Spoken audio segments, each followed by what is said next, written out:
आदाब, इस्तकबाल है। मैं हूं आपके साथ अबू हुरैरा। करगिल जंग को 23 साल मुकम्मल हो चुके हैं और यही वजह है कि आज मुल्क करगिल विजय दिवस मना रहा है और ये 23वीं सालगिरह है इसकी। आपको बताते चले कि पाकिस्तान के खिलाफ हिंदुस्तान ने 26 जुलाई 1999 को अपने हरीफ के खिलाफ एक सख्त जंग जीती थी और नाको चने पाकिस्तान को चबाने पर मजबूर कर दिया था हिंदुस्तान ने। लेकिन इस जंग में हमारे सैकड़ों जवान शहीद हो गए थे और उन्हीं शहीदों को आज याद किया जा रहा है और उन्हीं शहीदों को आज हम सलाम पेश कर रहे हैं। अब लेकिन सवाल यह उठता है कि करगिल विजय दिवस जो आज से 23 साल पहले हुआ था, वो करगिल विजय दिवस और आज का भारत, आखिर आज हम कहां खड़े हैं, इसे भी समझने की जरूरत है और इस पर भी हम बात करेंगे। बहुत खास मेहमान मेरे साथ जुड़ रहे हैं। बहुत जल्दी अपने मेहमानों का मैं आपसे तारुफ करा देता हूं। मेरे साथ कमांडर जीजे सिंह साहब हैं, डिफेंस एक्सपर्ट हैं। अंशुल अभिजीत जी हैं जो कि स्पोक्स पर्सन है कांग्रेस के। कुछ देर में बीजेपी के स्पोक्स पर्सन भी हमारे साथ होंगे और डिफेंस एक्सपर्ट होंगे, इस चर्चा में शामिल होंगे। मैं दोनों मेहमानों का बहुत इस्तकबाल करता हूं। मैं सबसे पहले कमांडर जीजे सिंह साहब आपसे ही शुरुआत करना चाहूंगा। आज का दिन मुल्क के लिए, हिंदुस्तान के लिए, हिंदुस्तान की आवाम के लिए बहुत अहम दिन है। सर, आज से 23 साल पहले करगिल की जंग हुई थी, कैसे उन दिनों को सर याद करते हैं आप? देखिए, उन दिनों के अंदर जी जो कारगिल का एरिया था, जो जगह थी, जो उस साइड का बॉर्डर था पाकिस्तान के साथ लगता हुआ, वो एक ऐसा था कि जो जब बहुत सर्दी का मौसम, बर्फबारी होती है, तो पाकिस्तान के ट्रुप्स भी पीछे चले जाते हैं, हम भी नीचे आ जाते हैं। मगर पाकिस्तान ने क्या किया कि उसने उन दिनों के अंदर जो ये टाइगर हिल जैसी वहां पे जगहें, पोस्ट थी, उनके ऊपर बहुत जबरदस्त मोर्चाबंदी कर दी और वो बहुत ऊंचाई पे हैं। और जब ऊंचाई पे चले गए तो हमारे जो फौज थी वो तो बिल्कुल जिसे कहते हैं नीचे की तरफ थी। तो इसलिए ये एक आप समझिए कि पाकिस्तान का धोखा था, क्योंकि उससे पहले जो उनके आर्मी चीफ थे मुशर्रफ और साथ में नवाज शरीफ जी थे, तो उन्होंने उस टाइम एक कुछ हमारे जो प्रधानमंत्री वाजपेयी साहब थे उनके साथ एक लाहौर अकॉर्ड भी किया था, एक पैक्ट भी, संधि भी की थी जी। और उसको देखे धोखा देते हुए इन्होंने इतनी जबरदस्त मोर्चाबंदी की कि जब बर्फें पिघली तो ये हाई पोजीशन में आ गए, तो उन्होंने हमारे ऊपर बहुत बुरी तरह फायरिंग शुरू कर दी। अब सबसे बड़ी प्रॉब्लम ये आई कि इनको उस ऊंचाई वाले मोर्चों से कैसे उतारा जाए, या कैसे वहां उनके ऊपर हमला करके उनको नष्टनाबूद किया जाए, क्योंकि वो एक बहुत स्ट्रैटेजिकली, जैसे अंग्रेजी में कहते हैं, एक पोजीशन थी जो इन्होंने ऑक्यूपाई कर ली। तो उसके अंदर इतनी मुश्किलें और इतने चैलेंजेस को देखते हुए जिस तरीके से हमारी देश की फौज ने वहां पे उनको कुर्बानियों देकर वहां के ऊपर चढ़ाई की, विजय पाई और वहां जहां बैठे हुए थे वो उनको कैप्चर किया जी, और फिर जो है अपने देश की सुरक्षा को बहाल किया, ये ख्याल में रखते हुए कि हमने उसके बदले में पाकिस्तान के ऊपर कोई अटैक नहीं किया। ये एक बहुत बड़ी हमें एक हमारा हाथ बना हुआ था कि हमने उनका बॉर्डर क्रॉस नहीं कहीं किया, उसको एस्केलेट नहीं किया, लिमिट में रहते हुए हमने उसको पिछाड़ा। नहीं तो ऐसी संभावना के अंदर फौज कुछ भी कर सकती है, मगर फौज को ये एक इंस्ट्रक्शन थी, हदायत थी कि आप जो हैं वो हमला करके पाकिस्तान की जो हद है उसके अंदर नहीं घुसे। तो जिस तरीके से ये कुर्बानियां करते हुए एक अद्भुत विजय पाई, मैं समझूंगा, जो कि मिलिट्री हिस्ट्री, दुनिया की मिलिट्री हिस्ट्री में बहुत कम आपको ऐसी एग्जांपल्स मिलती हैं। ये जो किस्सा है, ये मिलिट्री हिस्ट्री के अंदर सुनहरी अक्षरों के अंदर बिल्कुल दर्शाया गया है। तो मैं समझता हूं कि ये जो एक बात जो शहादत की लोगों ने दी वहां पे हमारे फौजियों ने, उनको याद करना हमारा एक नेशनल कर्तव्य बन जाता है, हमारी एक ड्यूटी, सीक्रेट पवित्र ड्यूटी बनती है कि आज हम हैं यहाँ पे, जो कुछ भी कर रहे हैं, आपस में झगड़ा करें, आपस में डेमोक्रेसी के लिए लड़े, जो कुछ भी आप देखते हैं देश में होता, ये इसलिए है क्योंकि हमारी जो फौज है वो सरहदों के ऊपर एक पक्की दीवार बन के खड़ी हुई है। बिल्कुल, कोई भी इसकी तरफ नहीं, बिल्कुल जाहिर सी बात है कि जो काम हमारी फौज कर रही है उसकी जितनी भी सराहना की जाए, उसे जितना भी सैल्यूट किया जाए, सलाम किया जाए, वो कम है। अपनी जानों की कुर्बानी उन्होंने दे दी, लेकिन मुल्क को बचा लिया, और हमें और हम मुल्क के जो अवाम है उन्हें बिल्कुल कोई तकलीफ नहीं होने दी। मेरे साथ तो दो और खास मेहमान, महेश वर्मा साहब स्पोक्स पर्सन है बीजेपी के, वो भी डिबेट में जुड़ चुके हैं, और कैप्टन अनिल गौर जी भी मेरे साथ इस चर्चा में जुड़ चुके हैं, जो कि डिफेंस एक्सपर्ट हैं। दोनों मेहमानों का बहुत इस्तकबाल है।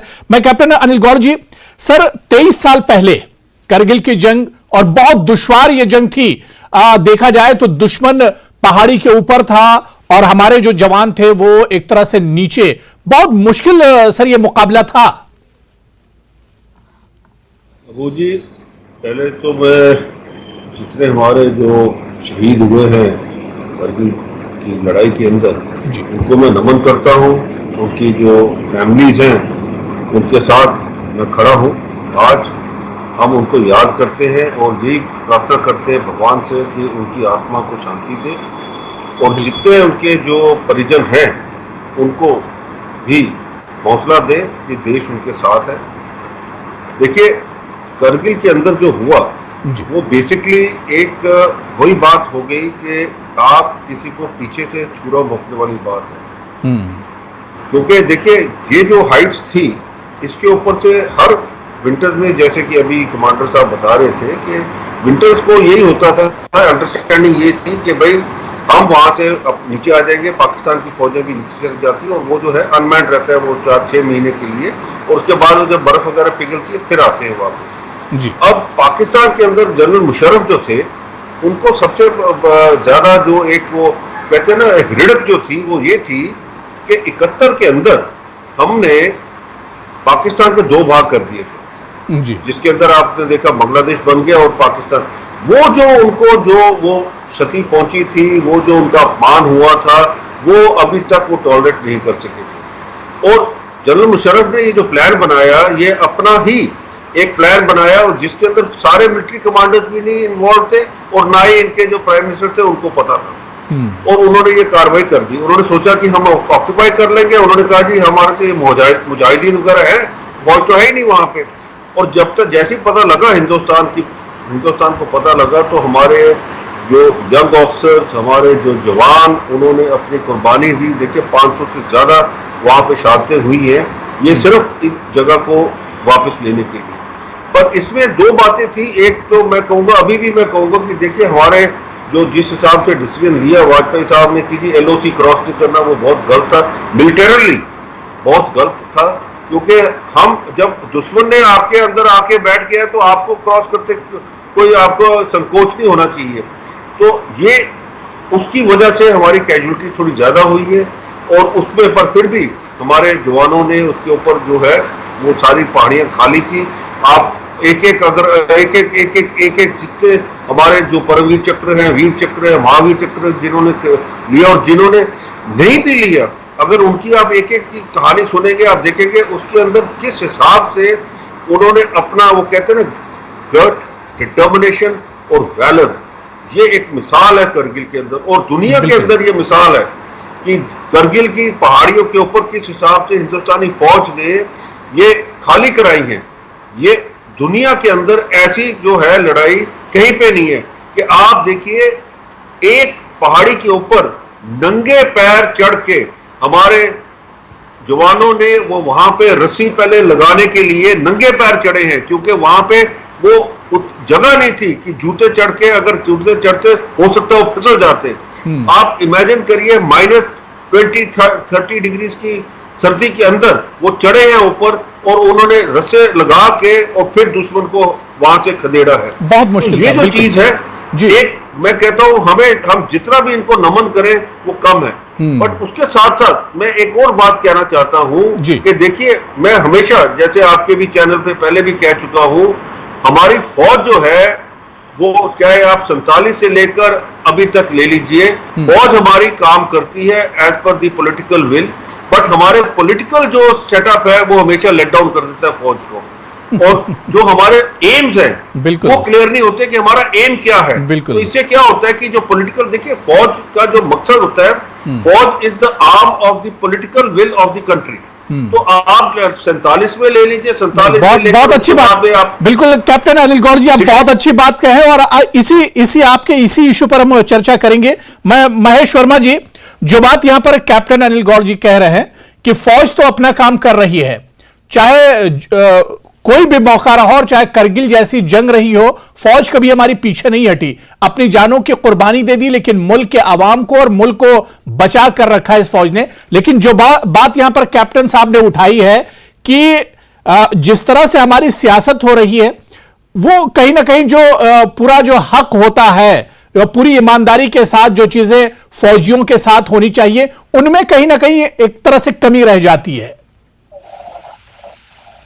ये साहब, सबसे पहले तो मैं अपने उन वीर बाकड़ों, उन रणबांकुरों के लिए मैं आपके चैनल के माध्यम से पहले तो मैं सलाम करना चाहूंगा, फिर उनको प्रणाम करूंगा, नमन करूंगा, वंदन करूंगा, और आज जो हमारे 2 आर्मी ऑफिसर हैं उनका अभिनंदन भी करूंगा, और हृदय से मैं उस चीज का स्पंदन भी करूंगा जो उनकी वीरता की ऐसी ऐसी कहानी जो अभी हाल के दिनों में जैसे शेरशाह पिक्चर भी आई, और जिस प्रकार से एक चीजों को हमने देखा और समझा, हम भूल जाते हैं कि इस वीरता के आगे, इन सूरवीरों के आगे, इनकी शहादत के आगे, इनकी कुर्बानी के आगे कोई चीज मायने नहीं रखता है, ना सत्ता मायने रखता है, ना राजनीति मायने रखता है। बिल्कुल। इसीलिए जब शायर लिखता है कि शहीदों के चिताओं पे लगेंगे हर वर्ष ये मेले, वतन पे मरने वालों का यही बाकी निशान होता है। बेशक। दूसरी तरफ माखन लाल चतुर्वेदी कहते हैं कि मुझे तोड़ देना बलमाली, उस पथ पे तुम देना फेंक, जिस पथ चाहे शीश चढ़ाने वीर अनेक। तो आज जो है, अगर हम सही मायने में जब वो शहादत दे रहे होते हैं, जब वो लड़ रहे होते हैं, जब हमारे कैप्टन साहब ने कहा कि जब नंगे पैर बर्फों पे चल रहे होते हैं, तो उनको ये नहीं सोच और समझने की जरूरत होती है कि मेरे परिवार को देखने वाला कौन है। उनकी तो लड़ाई होती है कि मेरे देशवासियों को किस तरह से हम सुरक्षित करें। दूसरी बात जो सबसे बड़ी बात है अभी जी, कि ये विश्व की एक ऐसी लड़ाई थी, एक विश्व की एक ऐसा युद्ध था जिसमें कायरता और वीरता जो है, कायरता बनाम वीरता की लड़ाई थी।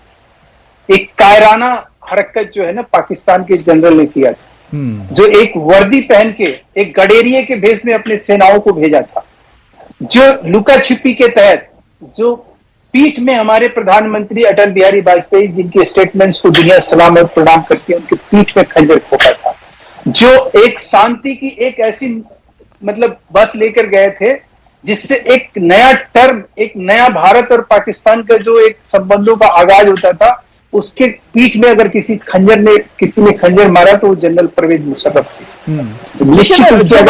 बिल्कुल जो बात लेकिन कैप्टन जी कह रहे थे कि हमारी सियासत से, जिस तरह की हमारी सियासत हो गई है, हमारी हुकूमतों से मायूसी होती है हमारे जवानों को, हमारे जवान तो कुर्बानी दे देते हैं मुल्क के लिए। देखिए, मैं अभी भी आपसे कह रहा हूं कि जिस प्रकार से हमने शहीदों को सजोया, ये नहीं हम कह रहे हैं कि मतलब हमारे ये कहने का मतलब नहीं है कि भाजपा सरकार या कांग्रेस सरकार, हमारे देश के जो रूलर रहे या जो भी पार्टियां रही, उन्होंने कभी इनके शान में कोई गुस्ताखी नहीं करी। इनके लिए जो हो सकता है, या वो जिस तरह से बन पड़ा, देश में जितना सामर्थ्य था, जहां भी जरूरत पड़ी, लेकिन जो सबसे बड़ी, अगर आज कारगिल विजय दिवस को याद करने का अगर कहीं है, तो सेना की कायरता और वीरता आप देखिए ना, कि पाकिस्तानी उन फौजियों का वो कितने बदनसीब थे जिनको दफन करने के लिए वो हाथ उठे, और मानवता जो है वहां किस तरह से स्थापित किया हमारे सेनाओं ने, जब उनको दफनाने का काम जो है भारतीय सेना ने किया। आज वो चीज भी कई मानवता जो है ना, हम उन मानवता के जो एक सही मायने में पूछिए तो मानवता के सही पुजारी हम हैं। और आज कारगिल को अगर याद रखना है तो सिर्फ इस बात के लिए मत रखिए कि सत्ताधीशों ने या सत्ताधारी या सरकार क्या कर रही है। आज इस बात को भी नहीं, ये सियासत से जुड़ा मुद्दा नहीं, लेकिन एक चीज जो कैप्टन साहब ने उठाई थी इस पर भी बात होनी चाहिए। मैं अंशुल अभिजीत साहब को भी जोड़ लेता हूं डिबेट में, बहुत देर से वेट कर रहे हैं। अंशुल अभिजीत जी, करगिल विजय दिवस और आज का भारत किस तरह से आप देखते हैं? ये आपका सवाल बहुत अहमियत रखता है अबू भाई। सबसे पहले तो मैं ये जो शानदार फतेह हुई, जो शहीद उसमें हुए उनको मैं नमन करता हूं, उस शहादत को मैं सलाम करता हूं। और इस वक्त मैं उनको भी याद करता हूं जो जवान, जो बहादुर, जो जाबाज आज हमारी सरहदों को महफूज रख रहे हैं, हमें सुरक्षित रख रहे हैं इस वक्त कठिन परिस्थिति में। तो उनको भी मेरा सलाम, हम उनको भी याद करते हैं। सचमुच एक शानदार जरूर फतेह थी, लेकिन तब में और अब में क्या फर्क है, ये बहुत अहमियत रखता है। मैं ये पूछना चाहूंगा कि देखिए 2020 में एक गालवान का एक वाकयात हुई, उसका वो हादसा हुआ। उसके बाद प्रधानमंत्री जी ने कहा कि हमारी जमीन पे न कोई घुसा हुआ है न कोई घुसाया है उसी के बाद। और मैं पूछना चाहूंगा, और तब में और अब में ये फर्क है, और मैं ये पूछना चाहूंगा कि न कोई अगर घुसा हुआ है न कोई घुस आया है, तो फिर आपकी 15 या 16वीं राउंड की कोर कमांडर टॉक्स हो किस लिए रहे हैं? किस बारे में वो गुफ्तगू हो रही है? किस बारे में विचार विमर्श हो रहा है? क्या वो डिस्कस कर रहे हैं? क्या संवाद हो रहा है? ना कोई अगर घुसा हुआ है ना कोई घुस आया है। कहने का मकसद ये है कि हमारे सरहदों पे अभी भी वैसा ही तनाव है। बीच में शायद नहीं था, लेकिन कई वजहों से वो तनाव आज हमारी सरहदों पे है। और अगर कोर कमांडर टॉक्स हो रहे हैं और 2 साल से हो रहे हैं और बिना हल्के हो रहे हैं, मतलब हमारी सरहदों पे कोई समस्या है, मुश्किलात है, और हमें तैनात और सतर्क रहना चाहिए। इसके लिए ये सरकार क्या कर रही है? हम बार बार ये मुद्दा उठा रहे हैं, हमने उस समय भी मुद्दा उठाया था, 2 साल से उठा रहे हैं, कोई स्पष्टीकरण नहीं आ रहा है सरकार से।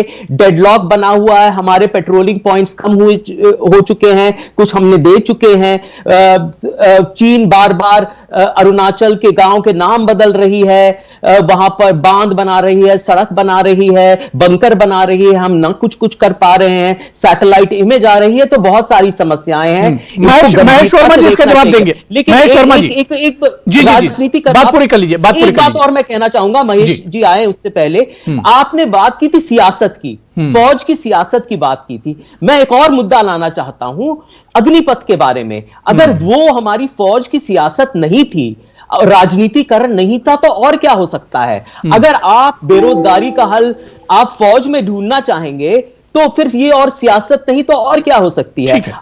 महेश वर्मा जी जवाब दे रहे हैं। जी जी जी महेश वर्मा जी, कई सवाल उठाए यहां पर अंशुल अभिजीत जी ने।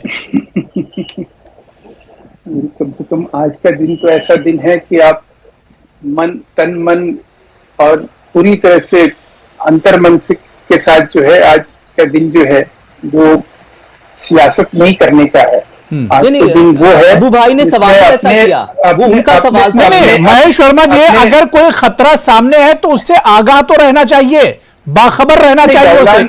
जो तस्करा गलवान का किया है उन्होंने, जो बातचीत चीन से हो रही है, जो नापाक हरकत चीन करता रहता है, तो उस पर सवाल तो बनता है। नहीं तो अगर गलवान के ऊपर अगर आप चर्चा रखें तो मैं समझता हूं कि हमारी कांग्रेस के प्रतिनिधि में ये नैतिकता भी नहीं बचेगी कि ये मेरे से बात कर सके। हकीकत तो ये है कि गलवान की आज जो परिस्थिति का जो निर्माण हुआ है, उसके लिए अगर कोई सबसे बड़ा जिम्मेवार है तो निश्चित रूप से कांग्रेस रीजन में की वो सरकार जिसने जो है ये कहा कि हम शस्त्र नहीं उठाएंगे, उसके लिए ट्रीटी किया। उसके बाद लगातार वहां से अपने बेस को हटाए। उसके बाद लगातार उन्होंने वहां पे वो काम किया जो चाइना को कहीं ना कहीं उसके अनुकूल घुसने का मौका दिया। तो अगर आप इस पे बात करेंगे तो हम दस्तावेज के साथ बात करेंगे, और ये बड़े संवेदनशील मुद्दे हैं, और सेना को इस नाते कहीं कटघरे में खड़ा करना हमारे वीर सैनिकों को जिन्होंने गालवान घाटी के लिए अपनी शहादत दी है, निश्चित रूप से ये उनका अपमान है। आज तो आपको कम से कम इस राजनीति से बचने की जरूरत थी मेरे दोस्त, अगर आप थोड़ा सा भी कहीं आपके अंदर भाव होता कि सियासत का सवाल तो मैंने नहीं उठाया, ये तो अबू भाई ने उठाया है, और वो वहां अबू भाई कैप्टन साहब है, उन्होंने उठाया है। और इसका ये आप सत्ता में 6 साल थे, फिर गलवान का हादसा हुआ, तो कुछ तो जवाब तो आपको देना पड़ेगा ना। चलिए देखिए मैं सवाल नहीं उठा रहा हूं, लेकिन जो खतरा है, करगिल खतरा नहीं था, लेकिन जब चीजें सामने आई तो इतना बड़ा खतरा हो गया कि सैकड़ों हमारे जवानों को अपनी शहादत देनी पड़ी। तो कहीं ये इतना बड़ा खतरा तो नहीं है, इस पर क्या फोकस नहीं होना चाहिए, इससे बाखबर नहीं होना चाहिए? मैं जीजे सिंह साहब से इस चीज को समझ लेता हूं, और हमारे साथ बहुत अहम डिफेंस एक्सपर्ट्स हैं, कैप्टन अनिल गौड़ जी भी हैं। मैं जीजे सिंह साहब पहले आपके पास आऊंगा, क्योंकि करगिल की तरह सर क्या नहीं लगता है कि हमारे पड़ोस पे जो नापाक हरकतें चाइना की तरफ से होती रहती हैं, गलवान का जो पूरा मामला सामने आया, तो क्या इस पर फोकस नहीं होना चाहिए हमारा?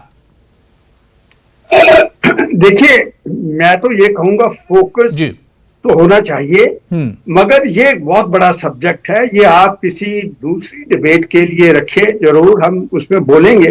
तो आज का समय जो है वो मैं समझता हूं कि वो जो आपने पहले बात की, जो गौर साहब ने पॉइंट उठाया कि हमारे जो जवान हैं उनकी खास करके जो परिजन कहते हैं, जैसे उनकी फैमिलीज होती हैं, बाद में उनको बहुत मुश्किल सामना करना पड़ता, बिल्कुल सामना करता है। उसके ऊपर मैं जरूर 2 बातें रखना चाहता हूं कि ये बात जो कह रहे हैं वो सच है, क्योंकि जब लड़ाई का टाइम होता है तो हमारे पॉलिटिशियंस, वो कोई किसी पार्टी के भी हों, बड़े बड़े वादे करते हैं, बिल्कुल यहाँ तक के प्लॉट की बात करते हैं, हम प्लॉट दे देंगे, हम विक्ट्रीज इनका देखभाल करेंगे, हम फ्री एजुकेशन करेंगे, सब कुछ। मैं आपको बताना चाहता हूँ कि मैं कर्नाटका की एक संस्था जो है इंडियन एक्स सर्विसेज लीग, उसका प्रेसिडेंट हूँ। तो मैं देखता हूँ कि बहुत सी विधवाएं जो हमें वीर नारी कहते हैं हम,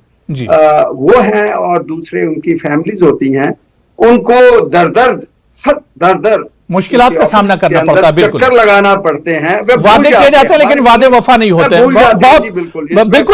बिल्कुल कमांडर साहब, बहुत अहम सवाल आपने उठाया। मैं कैप्टन अनिल गौड़ जी, इसी सवाल पर कि जवान तो शहीद होकर मुल्क के लिए अपनी शहादत दे देते हैं, लेकिन उनके पीछे जो उनकी फैमिली छूट जाती है, उनके बच्चे, उनकी बीवी, उन्हें बहुत मुश्किलात का सामना करना पड़ता है। और बहुत बार ऐसा देखा गया कि उनसे वादे किए गए सरकारी तौर पर, लेकिन वो वादे पूरे नहीं हुए।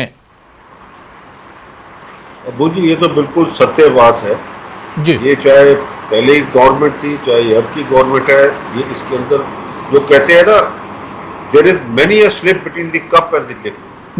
आप देखिए कि जो वादा किया होता है उसको पूरा करने के लिए वो फैमिली जो है दर-बदर घूमती है, और उसके लिए सिर्फ एकमात्र सहारा होता है उस फैमिली की रेजिमेंट का, या हमारे राज्य सैनिक बोर्ड का, या वहां पे जैसे ये लीग है उसका, वही एक सहारा होता है जो बार बार, और इतना फ्रस्ट्रेटिंग हो जाता है कि आदमी सोचता है कि हमने अपना जो हमारा सर्वोच्च, घर का सर्वोच्च था, वो हमने निछावर कर दिया।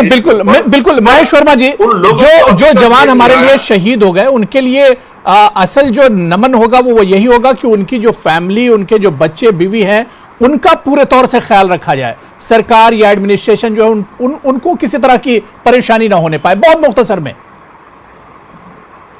बिल्कुल, देखिए, सबसे पहले तो मैं उनको नमन करना चाहेंगे कि प्रधानमंत्री ने जिस जज्बे के साथ हमारे नौजवानों को, हमारे जवानों को लेकर एक अपनी भावनाओं का, कहीं हमारे परमवीर चक्र जो हामिद, क्या नाम था, वीर हामिद जो थे, उनके घर गए, उनकी विधवा को उन्होंने उनका चरण स्पर्श किया। ये एक दो मिसालें देखिए, सैकड़ों इस तरह के मामले हैं जिन पर ध्यान देने की जरूरत है। मैं कह रहा हूँ कि ऐसे मामले अबू जी जो है, ये साफ जाहिर करती है कि सरकार की नीयत क्या है, हम सेना के प्रति सोचते क्या है, सेना के प्रति हमारी भावना क्या है। देश का प्रधानमंत्री कहीं आपको दिखाई दिया आज तक कि किसी परमवीर चक्र के घर पे जाके उसकी विधवा? देखिए महेश वर्मा जी, बहुत अच्छी बातचीत हो रही है, लेकिन माजरत के साथ बिल्कुल अब मेरे पास वक्त नहीं बचा। बहुत बहुत शुक्रिया महेश वर्मा जी, अंशुल अभिजीत जी, आप भी कुछ पूछना चाह रहे थे लेकिन वक्त की कमी है। कैप्टन अनिल गौड़ साहब और जीजे सिंह साहब, सभी का बहुत बहुत शुक्रिया। बहुत अच्छी बातचीत हुई, लेकिन इन शहीदों की कुर्बानियां रायगा ना जाए, इसके लिए सरकारों को भी ध्यान देने की जरूरत है।